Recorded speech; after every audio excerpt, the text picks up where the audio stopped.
I think, and the fact that we need to be in a hurry draws on our fear of death. We have to get a lot done because I'm not going to last forever. And patience depends on a recognition that we have all the time in the world to do what is most precious, and that's to worship God.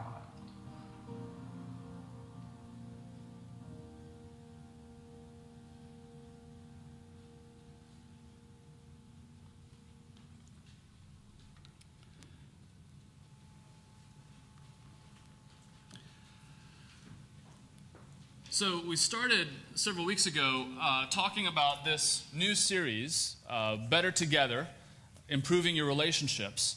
And I wanted to do this because a lot of times churches will do relationship series, but they're really focused on marriage and family, very specific, long-term relationships. And while that's important, I realized that there's a lot more relationships that were involved all the time.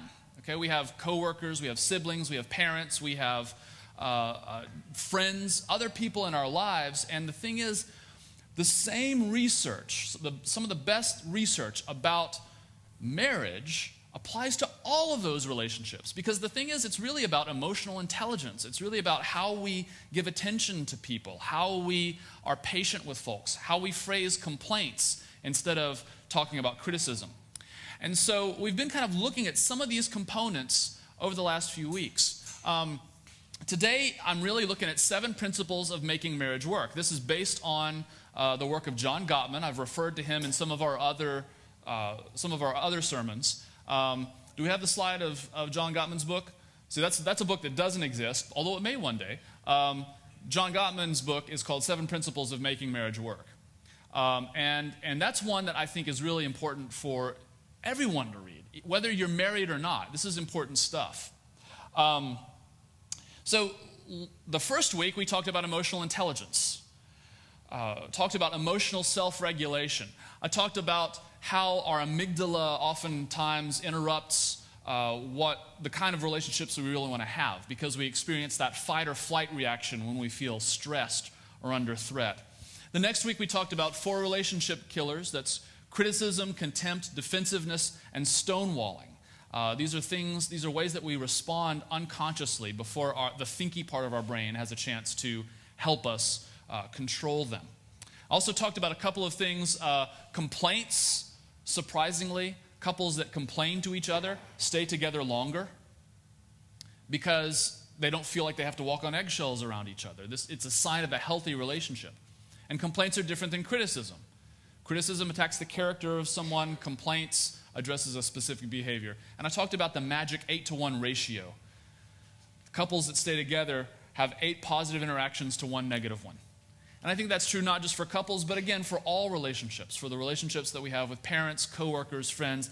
And I suspect, if you look at relationships where there's a crisis, where you're really having trouble with someone, it's probably in part because you have a less than 8-to-1 ratio, right? I know some people it's like 8-to-1, 8 negative ones to 1 positive, right? So there's something going on there that creates that gets that ratio out of whack. Then last week we talked about boundaries, and we talked about how boundaries create a sense of yourself. Boundaries help us take ownership of our own feelings and actions. They protect us from abuse and toxic relationships, and boundaries actually help us to create intimacy with others. So that's kind of where we've been. Today, I'm going to look at the 7 principles of making marriage work. And again, these things actually apply to all kinds of relationships. And as I said, this is based on the work of John Gottman. You can, by the way, he's got several books out there, and you can go to his website, the Gottman Institute. You can look at he's got some clever videos. We've seen a few of them. But the 7 principles are these. The first, and actually, let's go to the next slide because we've got a house. Now, this is kind of in reverse order, and he describes them this way. The first one is actually on the bottom. Build love maps. The second one is share fondness and admiration. The third is turn towards each other instead of away. The fourth is what he calls the positive perspective, but what it really means is letting someone influence you. The fifth is managing conflict. We've talked a little bit about that when we talked about complaints. Then the sixth is make life dreams come true. Sometimes he calls that overcoming gridlock, where you have unsolvable problems. It really reveals your dreams. And the last one is creating shared meaning. I'm really just going to look at three of these because we've kind of hit on some of these others during the course of this sermon series. Let's go to the next slide because I think, there we go. So there they are, phrased a little bit differently. There's three I really want to look at today. One is turning toward each other. The second one is let your spouse influence you. And the last one is overcoming gridlock. However, all of these are important. All of these seven that he talks about are important. And the neat thing about these is that they are empirically researched. In other words, you can go to a self-help aisle in a bookstore and you can wander the relationship aisle and you can find a lot of books that are written by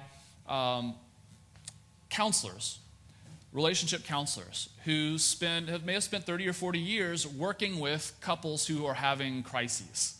Couples who are distressed. That's why they're there, right? They've been having a problem and they're coming to the counselor for help. And the thing is, that changes their perspective. Now, that doesn't mean they don't have wisdom to offer. But what Gottman did was he took people and he put them in a situation and he observed them. And they came up with a way of quantifying their actions toward each other. They set up a room kind of like a luxury hotel suite, and they just put a couple in there and they would observe them. And it was just like being on a vacation, except that you had cameras looking at you all the time and you had electrocardiograms going on, and they would occasionally come and take blood samples to measure your stress hormones. But other than that, it was exactly like a vacation.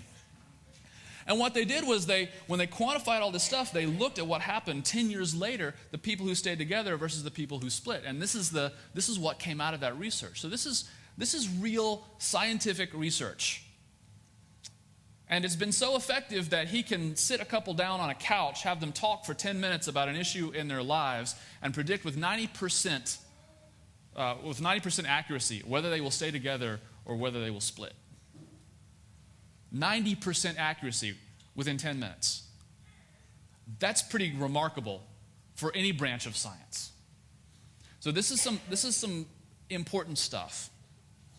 And where possible, I'm going to tie this, I've been tying this together with scriptures. I'm going to be kind of focusing a lot more on the practical side of this today, but trust me, it's in there. First, I want to talk just briefly about some of these that he mentions. Love maps, for example. Let's go to the next slide. The first one is love maps. And the thing is, this stuff happens naturally when people are courting, when they fall in love, because they get this rush of, they call them courtship hormones in their brains, stuff like oxytocin. It pumps these hormones out, and they make you think constantly about the other person. It's that kind of drug-like feeling when you fall in love and you can't stop thinking about someone. And when the courtship hormones wear off, about 2 or 3 years later, if you haven't been doing these other things, there's nothing that's going to sustain you. But love maps is sort of the basic level. It's really like playing the newlywed game. It's what you know about the other person, what you know about the details of their lives.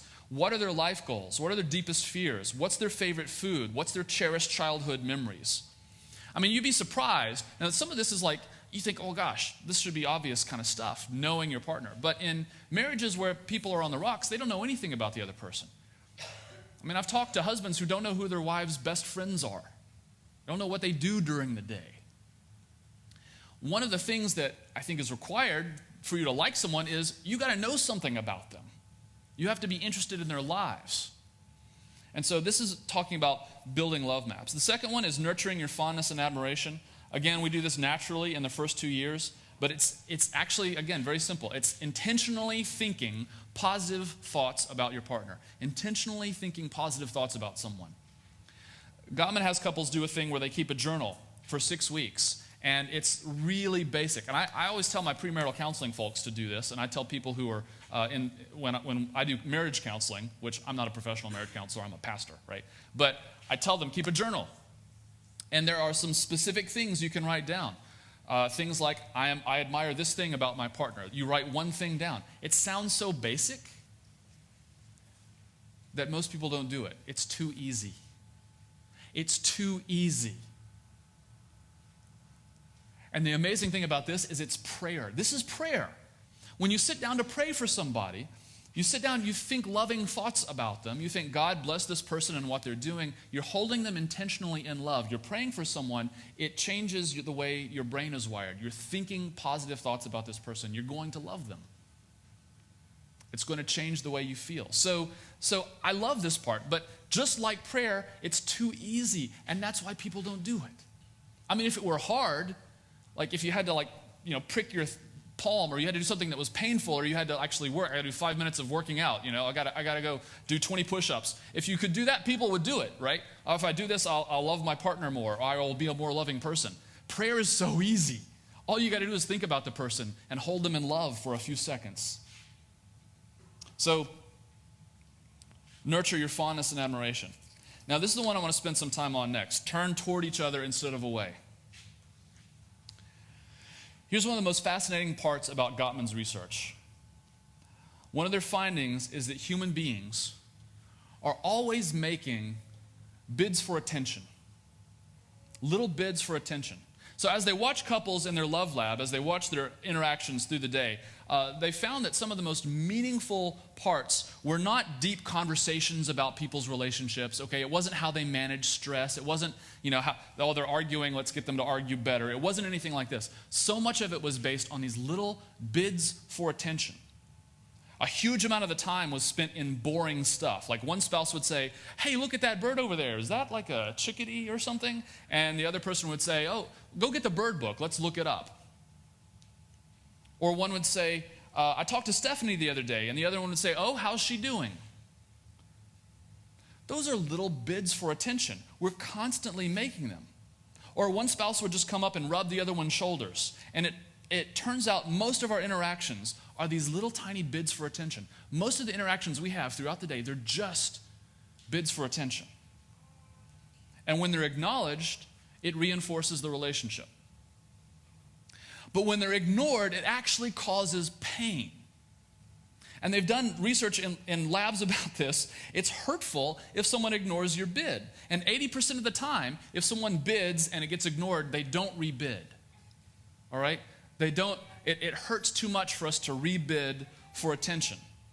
And you know what I'm talking about, okay? So have you ever been in a conversation like you're in a dinner with a bunch of people around the table, and you're telling someone a really funny story, and then you realize they're not actually listening to you, they're looking at somebody else, and you're talking to nobody, and you feel like kind of an idiot?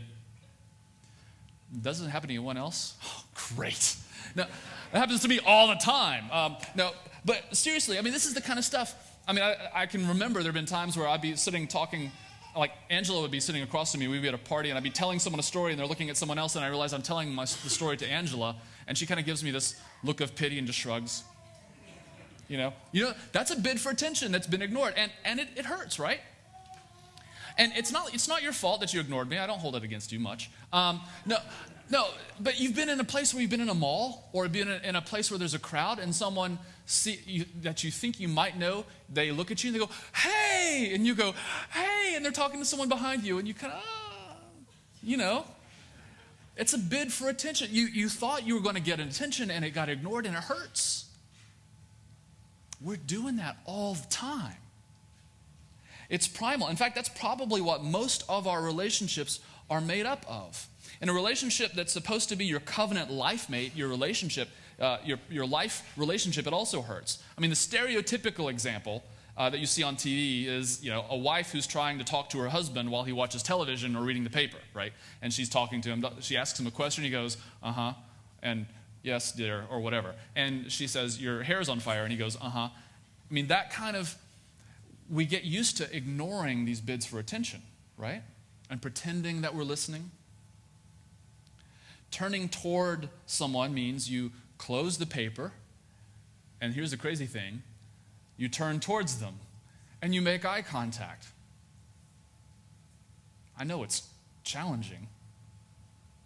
It's especially challenging now because we all have these little devices, right? Our families had to come up with a rule, no devices at the table. Otherwise, we don't have conversation. The little devices distract us all the time, so we wind up pretending like we're giving someone else our attention when what we're doing is we're interacting with us. And this is very powerful because it has an algorithm that's programmed to get your attention.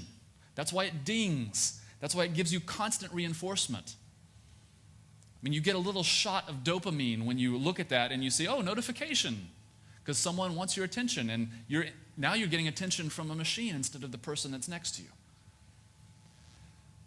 That dopamine's powerful stuff. So as I've said, this applies to all relationships. Okay, I was once doing a performance review with an employee in my office, and we were talking about his situation, and his phone dinged, and he looked at his phone while I was talking to him, and if I had been a stronger person, I would have fired him on the spot. Because that's not how you treat people. The person in front of you is the most important person. I was trying to maintain my nice guy reputation, though. I mean, look, the person physically present in front of you is the most important person. Now, unless it's, my wife. If she calls, you're second class. But you know what I'm saying? I mean, this is basic stuff. Attention is your most valuable thing that you can give. Now, if you spent much time with a toddler, you know that attention is their currency. Hey, mama, look at me. Watch me. Look what I can do. Daddy, look at this. Watch me do this. Hey, daddy, look at this. Right?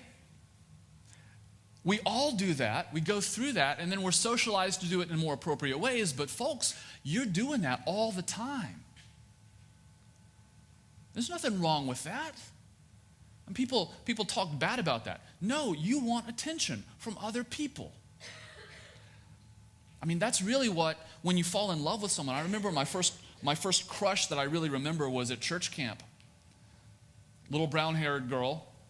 And when our hands brushed at the dinner table, the angels sang, and it was electric for me. And the rest of the week, I spent trying to get her attention. And when you're 8, that means you tease somebody, because that's the best way to get someone's attention. So that's why people act like this. And as I've said, some men never grow out of that. It's the attention, though. We want to be important to somebody else. So people are constantly making these bids for attention. And we begin to take people for granted when we live in close proximity to them. And that's why a lot of times when our spouse is talking, we tune them out, because we're getting habituated to their presence. Turn toward each other. The other one is related to it. Number 4 is let your spouse influence you, or let someone influence you. Again, you want to be important to somebody else. You want to have a say. You want to see that you are important in their lives. And this is really just the next level of attention, actually having an influence on somebody. Now, generally, stereotypically, women are better at this than men. Men have this obsessive desire to be right, but we all want to be right. But we want to feel like we matter to another person. My dad tells a story about a man who drove up to his house one day in a new truck, brand new truck, and couldn't understand why his wife was angry because he hadn't talked to her about it. Right? Just totally clueless. Now, some of you are going like, I don't see what's wrong with that. No, listen, that's a big deal. He hadn't talked to her about it. He couldn't understand why she was upset that he didn't consult her. He said, it's my money, I need a new truck. But he was living his life as though she had no relevance to him. So Dad has a rule that he gives for married couples: no unilateral decision about anything that costs more than X amount of money. For some people that would be $500, for some people it would be $100. If you're really rich, maybe it's $1,000, I don't know. But you make no unilateral decisions without consulting your spouse, because your spouse is important. Now, even if you know that they're going to agree, they want to be important. They want to be included in that decision. When we're making decisions, especially decisions that affect the team, we want our opinions to count. Now, you may know that your plan is right. You may be 100% convinced that your decision is the right one. But the fact is, if you're married, you're on a team, and you need to consult your teammates and let them have input. I'm leading a church, and I'm tickled to death that we don't have to do everything by committee. But you can bet I'm going to talk with you who are leaders before I make any big decisions, because we are in a community. I'm not going to make unilateral decisions Well, I will sometimes. But generally, I'm going to talk with my leaders, because to not do that would be not to be in a community, to not be on a team. Gottman says abusive spouses are almost always the ones that accept no influence from the spouse. It's like they walk around with a big no sign on them, because their way is always right and your opinion doesn't matter. Well, you can be right and alone, or you can consult someone and you can be on a team. So that's what letting your spouse influence you. And I think this doesn't just apply to marriage. This applies to your coworkers. This applies to your friends. This applies to folks in family situations. And a lot of times, when we get mad about a decision with a group of people, it's because we weren't consulted, or we felt like we weren't important, or our opinion didn't matter. And it really has nothing to do with the decision. It has to do with how much you're valued and how much someone gives you attention or makes you feel important. These are important human needs that we have. The fifth one that he has is solve your solvable problems. We talked a little bit about that when we talked about complaints. A lot of problems can be solved because they're not really problems. So we've already kind of covered that. But the sixth one is overcome gridlock, or sometimes he describes that differently. This is the last place I want to linger for a minute. Because in their research where they looked at couples, they found that 60% of the problems that folks discussed together in the Love Lab, 10 years later, they were still talking about the same problems. And this may sound disheartening, but 60% of your problems are not solvable problems. They are not solvable problems. They're not the kind that you fix. But Gottman tells a story that I think helps us to understand how this works, and I think puts things in perspective.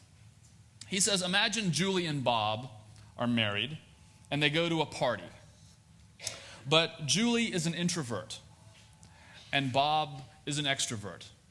And so once they get to the party, things get going, and Julie looks up and she realizes Bob has left and he's over socializing with someone else while she's standing by the snack table feeling abandoned. And so after the party, when they get in the car, she tells him that he abandoned her, and he says, I didn't abandon you. Well, you should have socialized. And they get in this argument, right? And they have a fight.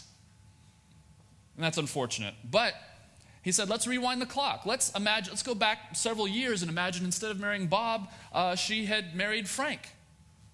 Well, Frank is a flirt. And so when they got back in the car, she would have been really upset because he would have been flirtatious, sharing TMI and that kind of stuff. And she would have been angry at him for that reason. If she had married Oscar, well, Oscar is a drunk. And he would have embarrassed her at the party, and they would have had a different argument. And if she'd married Sven, there would have been a fight before they ever left the house about getting ready, okay? So whoever she's going to be with, they're going to have an argument. The fact is, when you marry somebody, you marry a set of problems. You marry a set of problems. But guess what? You're also a set of problems. And however you put these people together, when you put human beings together, there's going to be conflict. There is going to be conflict. It is inevitable. Unless you marry someone exactly like you. Oh, wait. No, if I married someone exactly like me, we'd be fighting all the time. Right? I mean, this is how it works. The point is that every human being on the planet is their own set of problems. You marry a set of problems, but we're all sets of problems. The thing is, what underlies these problems are things like our unspoken values, the things we really want out of life. They're more like the way we're constructed. As I've said, some of us are introverts, some of us are extroverts. Some of us are messy, some of us are very tidy. Some of us demand on being punctual. Some of us are perpetually late. Some of us are planners. Some of us live in the moment. Some of us are generous and liberal with our money. Others of us are tight-fisted.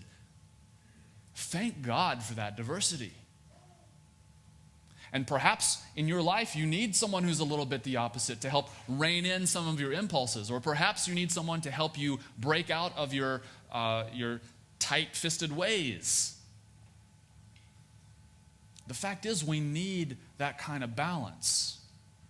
And sometimes it's based on the things that we want out of life. And if we just leave it, if we leave it with the criticism component, you're to this or you're to that, and we don't dig a little bit and find out what's underneath those things, then we never learn to appreciate them. I've shared with you before the story about my wife and I. I remember getting onto her case about having too many irons in the fire because there were little projects all around the house. And we went and took a personality inventory that really compared our two personalities. And on this one particular scale, it's called tolerance for change, but it really means how much you tolerate disorganization, or how willing you are to deal with something else that's not your plan. Okay, it's a scale of 1 to 100. It's called tolerance for change. My score was a 2. Angela's score was in the 90s. Okay, and what it really has to do with is whether you are someone who plans things and you do one thing at a time. That's me. I do one thing at a time. She multitasks. And what the report said is almost verbatim. It said, Dave will say to Angela, "You have too many irons in the fire." And I said, "Woe is me, I'm an idiot." Because the fact is, if I tried to make her function like me, she wouldn't get anything done. If she does 17 things, she'll get 12 of them done. But if someone tried to force me to multitask, and this is a challenge because as a church planner, y'all, I do one thing at a time. Keeping plates spinning, for me, that causes stress. I like doing one thing at a time, killing it, being done with it, and moving on to the next thing. Very project-minded. So these are just two different approaches to life. But until I saw that report, until I saw how we were different, and I could see it there laid out before us, I couldn't appreciate the fact that she's just better at some things than I am.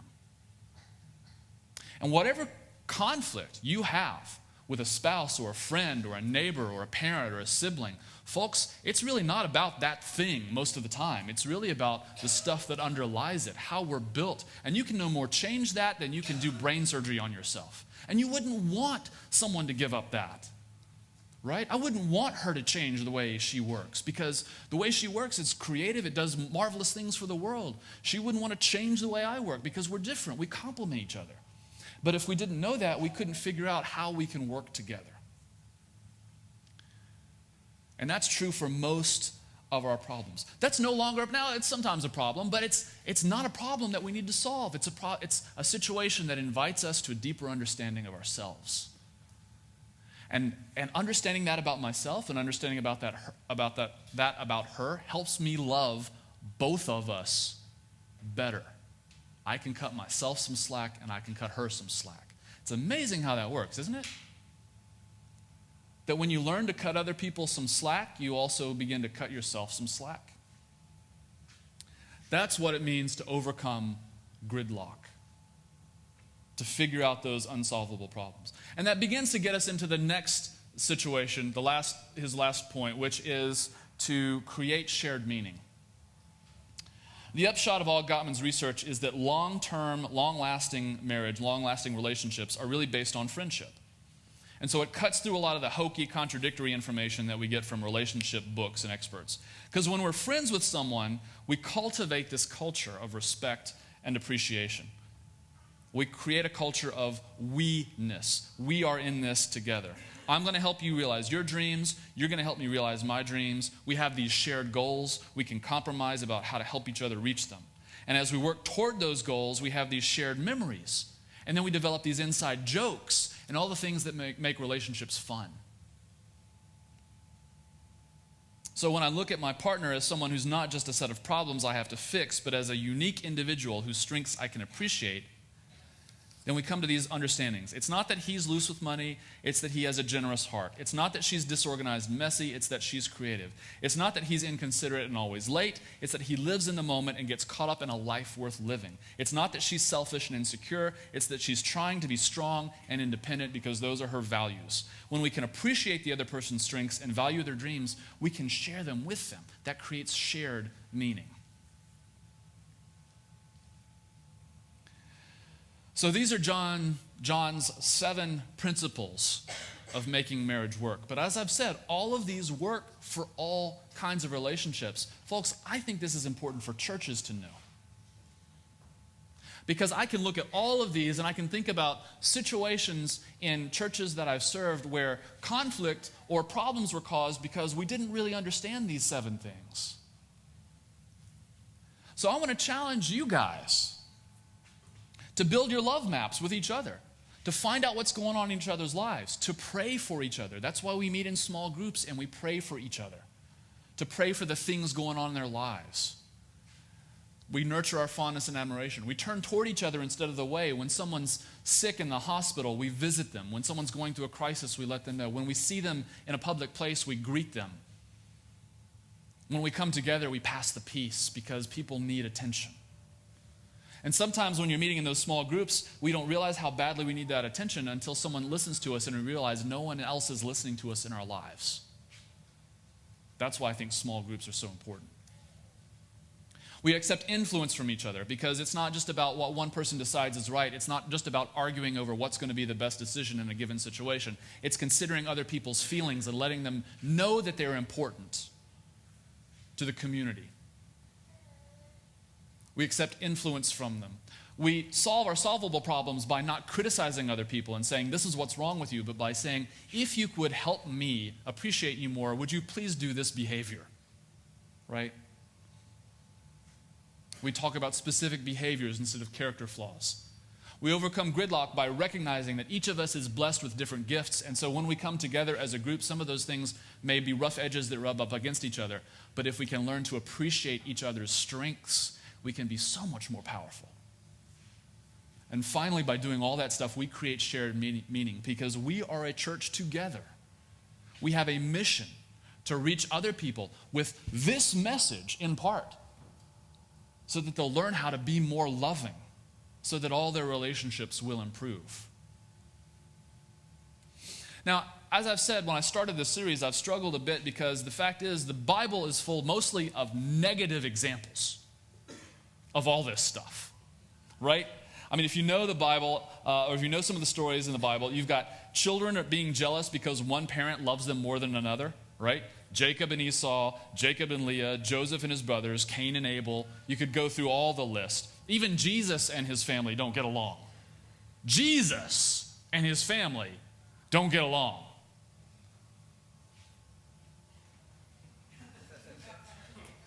I mean, in a marriage, too, we see a lot of conflict. Elkanah and Hannah have an argument. We see Abigail and Naaman have an argument. So as you go through the Bible and you see all these different people and the kinds of conflict in their lives, they usually don't do this. But I do think the Bible is, in part, the stories we tell, in part, are trying to help us to love people better, to recognize situations to avoid, to learn how to love better. These are practical skills that I think as Christians we need to live and embody. We should be the best at loving people because we claim to worship a God who is love, who loved us so much that he became human, walked among us, turned toward us, did not consider us sinners worthy of hell, but people to be appreciated, diverse skills and gifts brought together in community to change the world. That's the kind of God we worship. So we need to be living this stuff. It should be second nature to us. Christians should be great lovers of all people. May we pray.